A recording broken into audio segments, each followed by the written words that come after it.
Good morning mga kagrasa. Dito pala tayo ngayon sa Solipan area.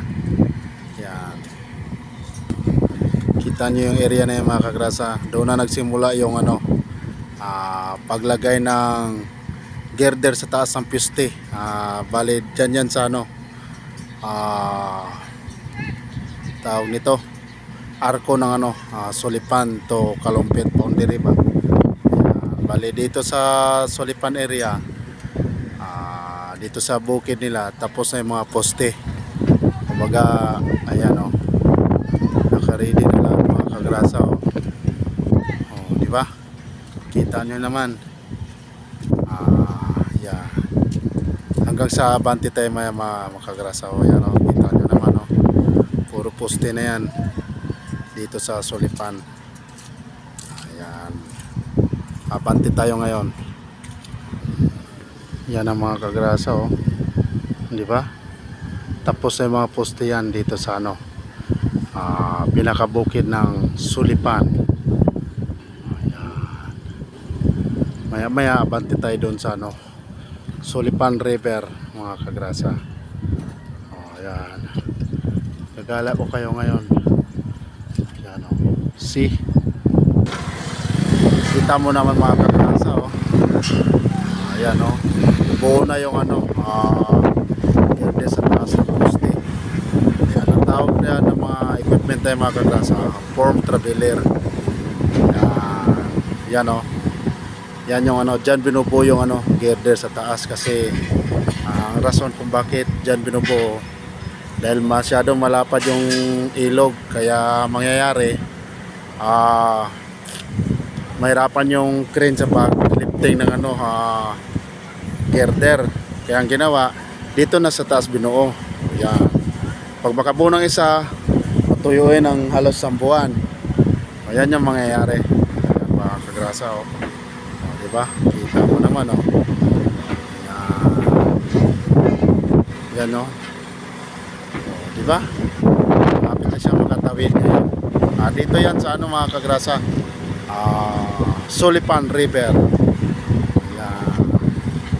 Itong area na to, Solipan River, tatawid naman tayo doon mga kagrasa sa kabilang ilog. Yan. Sobrang taas ng tubig mga kagrasa. Ayan. Ganda na itsura mga kagrasa pag nabuo na yung railway sa ilog ng Solipan. Ayan, di ba? Ang itsura niya. Ayan. See? Ayan. Buo na siya mga kagrasa. Ayan, di ba? Kita niya naman mga kagrasa. Dito na tayo ngayon sa tawid ng Solipan. Bali, sakop na to ng Apalit. Itong area na to mga kagrasa. Di ba? Ang tagal yan bago matapos mga kagrasa. Kasi pag nabuo yung isang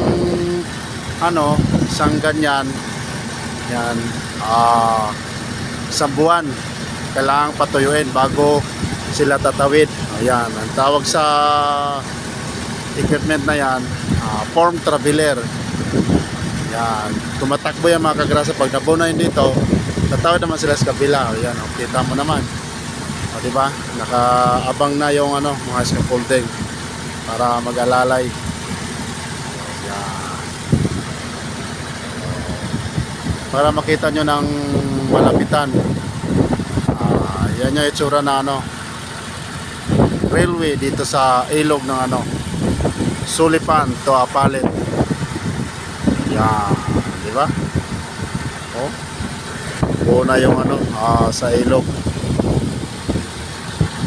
Tapos yung kabila naman na yan yung National Road papuntang Manila, dito na pabalik Pampanga. See?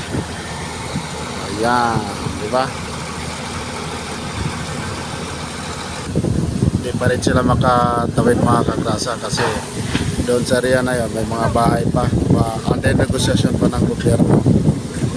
Ayan. Dito lang muna tayo ngayon, update sa Solipan to Apalit boundary. Salamat!